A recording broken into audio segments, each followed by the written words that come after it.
I'm sure you've heard the news. SSDs are the ultimate upgrade for your PC. Here's how to make the switch in no time.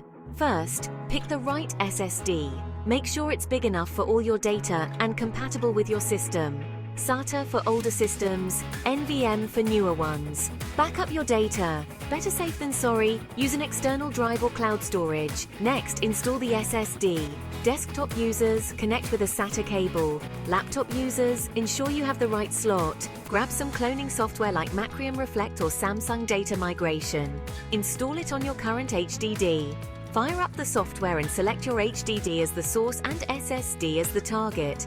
Make sure partitions align properly. Hit Start. Once done, shut down your PC and either remove the HDD or change the boot order in BIOS UEFI. Boot from the SSD and check everything's there. Want to use the old HDD for storage? Format it in disk management. Finally, optimize your SSD by ensuring trim is enabled. Use command prompt fsutil behavior query, disable delete notify, and there you go. Enjoy your supercharged PC. Like and share.